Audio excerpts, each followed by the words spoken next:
తెలంగాణ రైతు భరోసాకు సంబంధించి యాసంగి సీజన్కి సంబంధించి చాలామంది అయితే ఈ 4 ఎకరాల వరకే పడ్డాయని అయితే చెప్పడం జరిగింది. సో ఇప్పుడు రానున్న రోజులలో ఎలక్షన్స్ అయితే ఉన్నాయన్నమాట.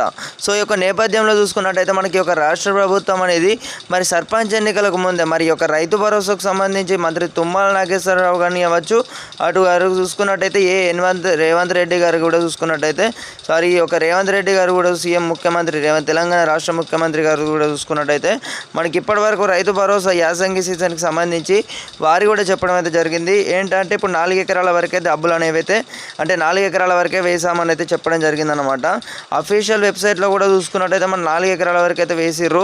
మరి 5 నుండి 10 ఎకరాల వరకు అయితే మరి యాసంగి సీజన్కి సంబంధించి వానాకాలం సీజన్లో కలిపినట్లయితే మనకైతే కొన్ని చూసుకున్నట్టయితే మరి అట్లనే కనబడుతుందన్నమాట. చాలామంది రైతు సోదరులు అయితే ఈ యొక్క రైతు భరోసా డబ్బులు అనేవి పడలేదు. ఈ యొక్క వానాకాలం సీజన్కి సంబంధించి డబ్బులు అనేవి అయితే పడ్డాయి.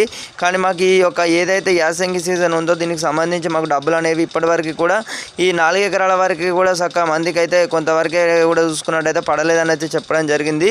మరి ప్రభుత్వం అనేది మరి ఈ యొక్క ఎన్నికలు ఉన్న నేపథ్యంలో మరి డబ్బులు అనేవి ప్రభుత్వం అనేది గ్రీన్ సిగ్నల్ ఇస్తుందా? మరి మంత్రి తుమ్మల నాగేశ్వరరావు కానివ్వచ్చు, అటు వ్యవసాయ శాఖల మంత్రులు కానివ్వచ్చు, ఇటు ఎవరు కూడా స్పందించడం లేదన్నమాట. ఏ ఒక్క మీడియా అనేది కూడా మనకు ఎక్కడ కూడా చూసుకున్నట్టయితే దీనిపై కూడా మనకి అప్పుడు కాంగ్రెస్ ప్రభుత్వం అధికారంలోకి వచ్చినప్పుడు రైతు భరోసాకు సంబంధించి అప్పుడు బ్రేకింగ్ న్యూస్ ఎలా చేశారో ఇప్పుడు కూడా అలా చేస్తే ఎంతో అంత ప్రాఫిట్ అనేది రైతులకైతే మేలు జరుగుతుందన్నమాట. ఇప్పటికే రైతులందరూ కూడా వ్యవసాయానికి సంబంధించి కూడా పెట్టుబడులకు కానివ్వచ్చు, మందులు కానివ్వచ్చు, నిత్యావసర ధరలు కానివ్వచ్చు, వీటికి సంబంధించి కూడా యాసంగి సీజన్కి సంబంధించి కూడా డబ్బులు అనేవి అయితే మాకు పెట్టుబడి సాయం అనేది అందలేదని అయితే రైతులు ప్రభుత్వాన్ని అయితే ప్రశ్నించడం అయితే జరుగుతుందన్నమాట. అటు రైతు భరోసాకు సంబంధించి కూడా చూసుకున్నట్టయితే యాసంగి సీజన్కి సంబంధించి కూడా మనకు జనవరి 26 అంటే రిపబ్లిక్ డే రోజు అయితే మనకు చూసుకున్నట్టయితే ఆ రోజు అయితే మనకు ఈ యొక్క ప్రారంభించినట్లయితే తెలుస్తుంది. ఎకరాకు 6,000 రూపాయల చొప్పున వారు చెప్పిన విధంగానే అందరికీ కూడా ఎలిజిబిలిటీ అంటే ఇప్పటి వరకు చూసుకున్నట్టయితే సాగు చేస్తున్న ప్రతి ఒక్క భూమికి వచ్చేసి రైతు భరోసా అందించేయడం అయితే జరుగుతుందన్నమాట. అంటే మనకు 2 నెలల్లోనే ఈ 4 ఎకరాల వరకు అయితే వేసాము, 4,000 కోట్లు అనేవి మేము వేసామని అయితే చెప్పడం జరిగింది. అంటే మిగతా ఈ 5,000 కోట్లు అన్నమాట. సో 5,000 కోట్లకు సంబంధించి కూడా ఎక్కడ కూడా మాట్లాడడం లేదు.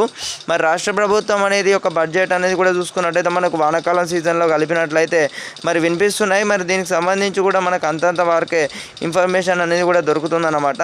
మరి దీనిపై కూడా చూసుకున్నట్టయితే మరి రైతు భరోసా ఇవ్వని ప్రభుత్వం అంటూ అయితే మరి రైతులు కూడా ఆందోళన చెందడం అయితే జరుగుతుంది.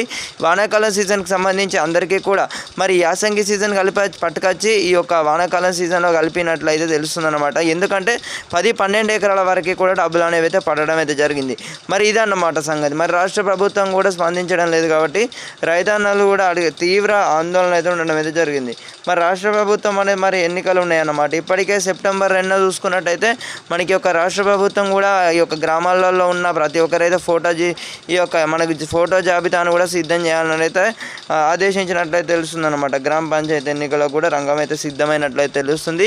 మరి ఈ యొక్క రైతు భరోసాకు సంబంధించి 5,000 కోట్లకు సంబంధించి కూడా రైతులు అయితే అడగడం అయితే జరుగుతుంది. మరి ఆ యొక్క వానాకాలం సీజన్లో కలిపినట్లయితే మనకు వార్తలలో చూసుకున్నట్టయితే క్లారిఫై కూడా మనకు చేయడం అయితే జరిగిందన్నమాట వ్యవసాయ శాఖల మంత్రి కూడా. మరి ప్రభుత్వం సైడ్ నుంచి కూడా చూసుకున్నట్టయితే ఇదన్నమాట సంగతి. అలాగే మీ యొక్క జిల్లాలకు సంబంధించి కూడా కానివచ్చు, మీ యొక్క మండలాలకు సంబంధించి ఇప్పటి వరకు మీకు పెట్టుబడి సాయం అందిందా లేదా తప్పకుండా అయితే కామెంట్స్ రూపంలో తెలియజేయగలరన్నమాట. సో ఓకే, మళ్ళీ కలుసుకుందాం గైస్. మంచి ఒక ఇన్ఫర్మేషన్ అనేది ఇచ్చేసి కూడా ప్రతి ఒక్క రైతులకి కూడా ఇప్పటి వరకు ఎదురు చూస్తున్న రైతు భరోసా రాని రైతులందరికీ కూడా షేర్ చేసే ప్రయత్నం అయితే చేయండి. జై హింద్.